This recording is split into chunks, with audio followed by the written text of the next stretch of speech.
No, I too have proved my worth, Odin. I am God King Skovald. Okay, so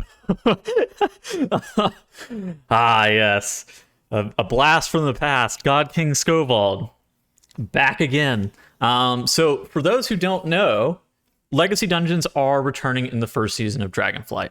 And so for a while, we knew that Court of Stars and Temple of the Jade Serpent were going to be two of the dungeons that were going to be returning. However, two of the dungeons that we were unaware of were a Mystery Legion dungeon and a Mystery WoD dungeon. Those two dungeons have been revealed today as Halls of Valor and Shadowmoon Burial Grounds. So what did I want to do? I wanted to take some time to go through and kind of talk through like what this means for Halls of Valor, what this means for Shadowmoon Burial Grounds, and kind of like some of the stuff about Temple of the Jade Serpent and Court of Stars. Because I've seen some positive things said about just how the system is set up. I've seen some negative things, and I just kind of wanted to throw my opinion out here. And I honestly also want to hear yours. Before we start, though, and before we start talking through, I think we're going to start with Halls of Valor, then we're going to go to Shadowmoon Burial Grounds. Let's show one of my most popular clips on this channel, and it happens to relate to one God King Skovald here. And of course, I feel like this is pretty endemic of what, Halls of Valor was like back in the day. You get one shot by God King Skovald, you get rezzed, you immediately die again. You get one shot one more time for posterity for God King Skovald, and then you leave. All right. So let's talk about Halls of Valor first, because I think that one is pretty interesting. So just my initial impressions, whenever I first heard that Halls of Valor was coming back, I was like, okay, first off, I thought a bunch of negative stuff. It's a 45-minute dungeon. It has 5 bosses. It's really long. There's a lot of backtracking. There's a decent amount of RP. However, I think that if given enough time, a lot of the things that just exert this visceral reaction of like negativity from me, it's like, so even in this Wowhead post, it's almost immediately negative. The dungeon has a long timer due to 5 bosses, and the trash is very difficult, requiring AoE stuns and interrupts. I'm not sure how this will function with the inspiring affix, and I think this is a great point.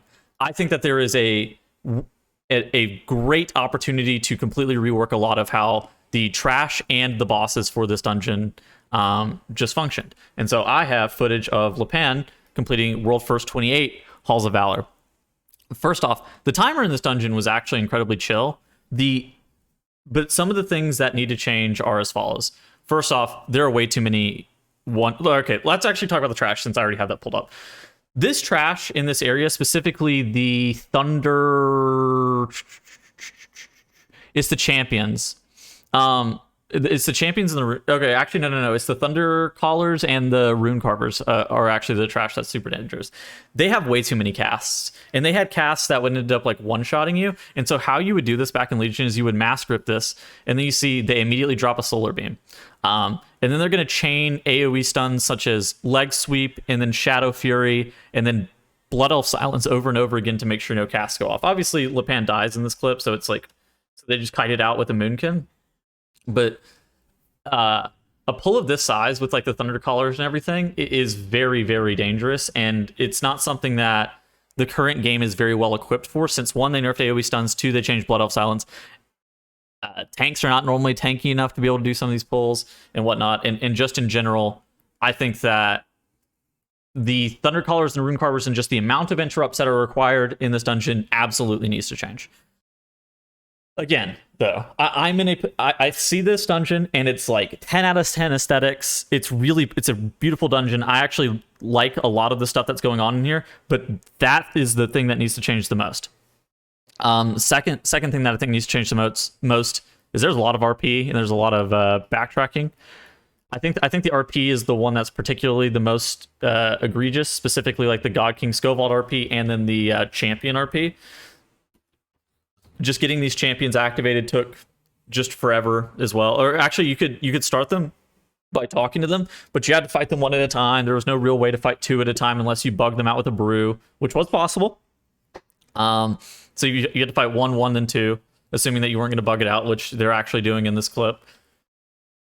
But I think that the amount of RP that is in this dungeon just from these champions and just from God King Skovald himself summoning is something that should also be looked at, because I think that RP in dungeons in general, especially for Mythic Plus dungeons, is something that is overly present in a lot of these dungeons. And so I think that this is something they should look at. Now let's talk about the big elephant in the room. There are 3 out of 5 bosses that have heavy one-shot mechanics in this dungeon. First off, there's Himdall. She has a Horn of Valor cast. I actually think that this is probably one of the better bosses in this dungeon. I actually really like this boss just in general. I think that the Horn of Valor, assuming that it's not tuned to hit you to 5% if you're not playing perfectly like they are here, is something that should absolutely be changed. It shouldn't be a one-shot check off the Horn of Valor. This boss should be like a check off of movement, making sure that you're dodging the breath from the dragon and playing super well. This is easily fixable. Now, let's talk about the things that I find a bit more difficult to fix and bosses that would need major reworks. Okay, so they go Fenrir second, which is honestly, that boss is probably fine. Fenrir and Odin are probably okay. I don't see too big of an issue with Fenrir and Odin. Something that I do lend issue with is you may not see it. Hold on, let's see if I can actually get a POV on this trash. This trash right here, this trash didn't give count whenever Legion was current.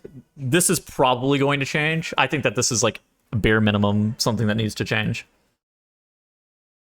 Okay, so let's talk about Herja a bit, because I think Herja is one of the worst design bosses in the game's history. So how it worked is, if you guys have ever done Tony and Murderia on live, the West Side Story, there's occasionally an overlap of Thunder Ritual, which is the circle for Murderia, and then Tony's dash, and you can get one shot 100-0. You can get combo killed 100-0 by that Tony's and Thunder Ritual if you're not using a defensive. So if you're taking it unmitigated, you will die 100-0.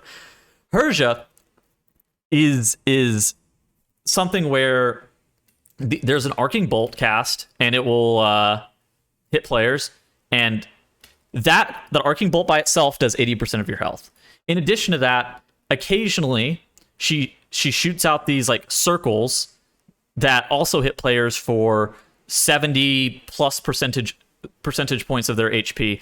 And so there are times where you can be comboed by the undodgeable lightning bolt while also having the arcing bolt, while also having the circle on you. And so you would need to be very cautious about using defensives at the correct time.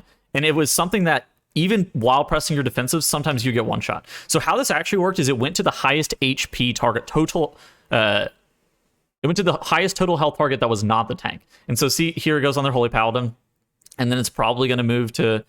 Okay, so it moves to their Warlock second. And so this is a part where you saw the arcing bolt went on Evo. If it was Zamak that got targeted with the arcing bolt here, he would have immediately had to bubble. Otherwise, he was dying 100-0. And there was basically no room for recourse.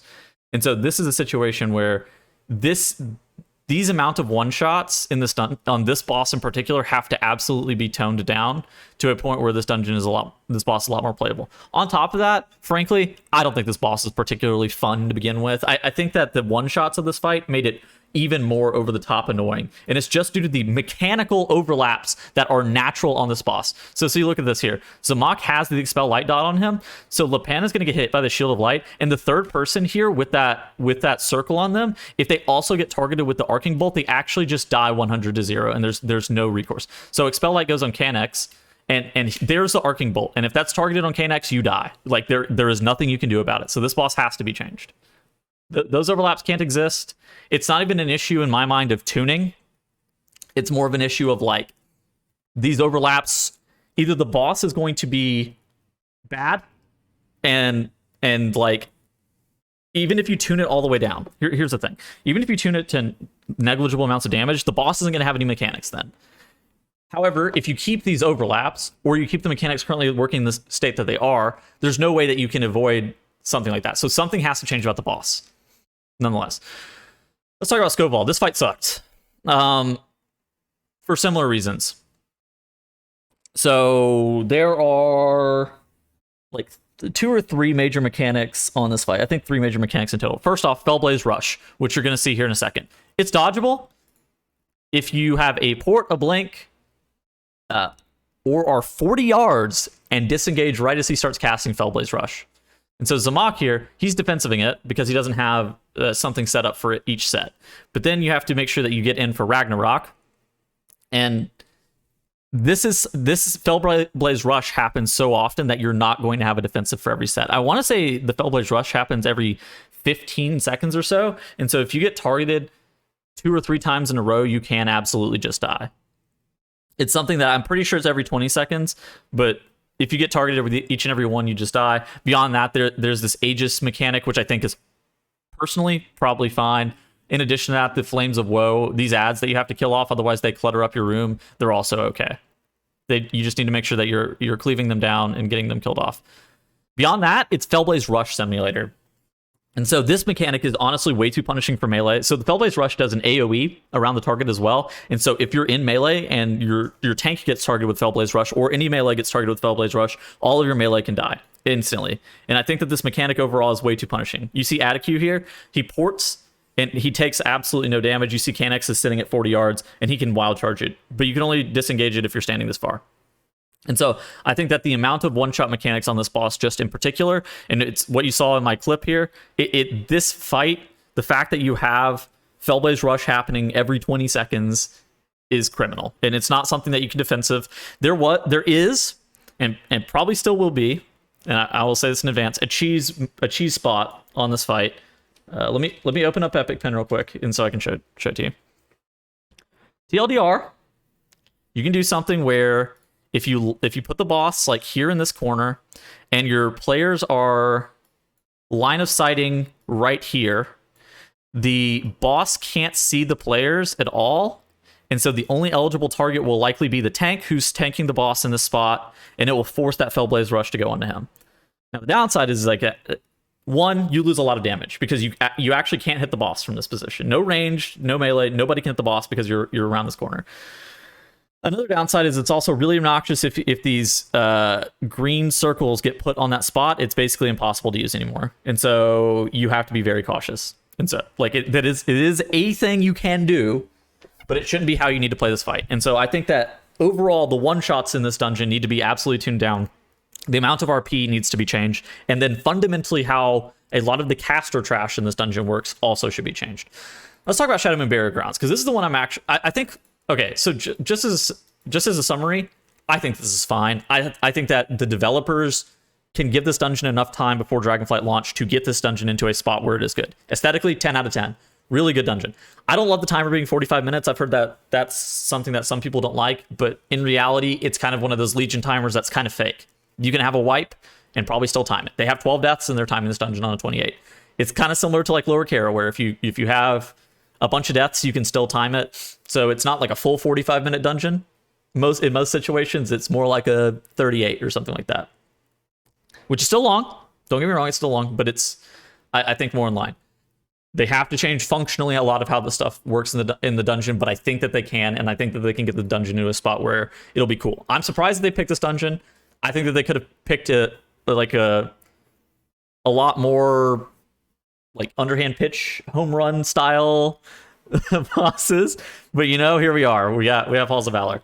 Let's talk about Shadowmoon Burial Grounds. I think that this dungeon more than anything surprised me. So with Grimrail Depot, let's actually just let this play. So with Grimrail Depot, that dungeon was set up to be more of a speedrun style dungeon from the WoD CM era. For Shadowmoon Burial Grounds, this is a very linear dungeon, but there are some, I think the bosses have redeeming qualities to them. I really am concerned about the trash in this dungeon in general. Just these elementals, these bone menders, all of the trash that's in this area is set up in a way where it's really, really annoying to just deal with generally. So they're using a seesaw glitch where you're able to get over this wall. That's been disabled for a while, but basically there are these additional elementals off to the left and the right side that you're forced to go down. The paths to the left and the right are virtually identical, and you're going through basically a strict corridor. And while Grimrail Depot is more of a speedrun style dungeon where it was pretty easy to get through in time and that kind of stuff, this dungeon just in particular, I think, has a lot more going on with the trash, and it has a lot more obnoxious trash. Now the bosses in this dungeon, I think, have a lot going for them. Specifically, dealing with the runes on this fight, is pretty cool. Dealing with the snake boss and dealing with the final encounter of this dungeon, I think all three of those are fairly solid, just as a general rule. I can even bump this. I'll probably even bump this up to 2x speed while I'm just talking over this. I think that the bosses in here are, just as a general rule, pretty cool. I didn't realize that you could kind of cheese the boss by tanking it there. Okay, actually, you can't even cheese it. They were just killing it so fast that it didn't matter. So this Dark Eclipse mechanic, I just think that this boss in particular is fairly solid with how the runes work and how the Dark Eclipse mechanic ends up working. Beyond that, I don't think that the trash does... So in the first section, the trash is very punishing, and like the elementals are really obnoxious. The bone menders are really annoying as well. You could take this area a bit slower. This kind of reminds me. I hate this area, by the way. I think that this boss is the worst part of this whole entire dungeon, with the void vortex and then just the trash that is in this area with the void lash and whatnot. I do not find it particularly good. In addition to that, you have to kill a copy of yourself, and then you come out of this phase, and then you're able to hit the boss again. That's functionally how this boss works.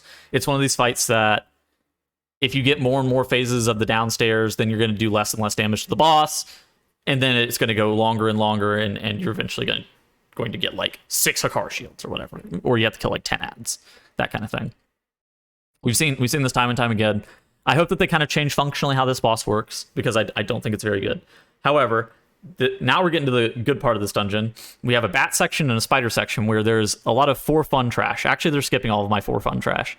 There's spiders here. They don't do anything. That's actually cool. I actually didn't even know they could do that.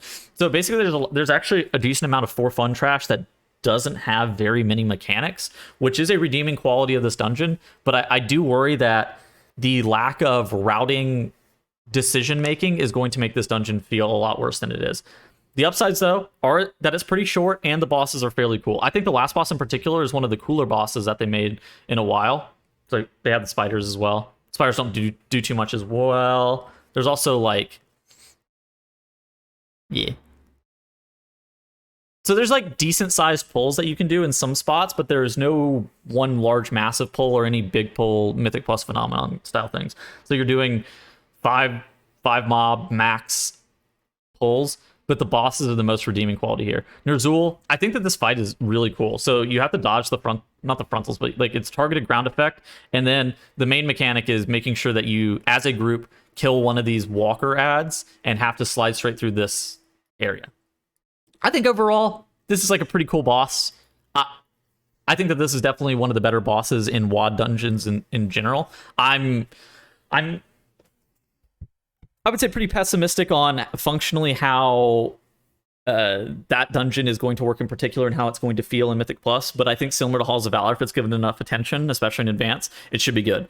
For Court of Stars, I think the biggest thing for me for Court of Stars is like they need to normalize the profession buffs. And so what my idea is like they should open up all the profession buffs. That way you can see what comp you have, you can see what professions you have going into the dungeon, and then you can pick 3 to 4 of those buffs whenever you go into the dungeon. That makes you never feel like you're being left out, because like how it worked in Legion is you would get 4 auto-generated buffs, and if you just didn't have a comp that worked in a way to where you could get those buffs, you were just SOL. In addition to that, you would have people like myself. I was a blacksmithing mining druid because it made more sense for me to be able to get more buffs in Court of Stars. And with professions being more of a thing in Dragonflight, it doesn't make sense to force people and shoehorn them into professions just for buffs in Court of Stars. For Jade Serpent, I think that this dungeon is going to be kind of cool. It's going to be a speedrun dungeon. I suspect that this is going to be a very low timer, kind of similar to Ruby Life Pool's low timer, and it's going to end up being a speedrun dungeon. And I think that one is very clear cut with the stuff that they need to fix with that. It's just a couple of things on bosses spawning and a couple of things on like trash density in a few areas.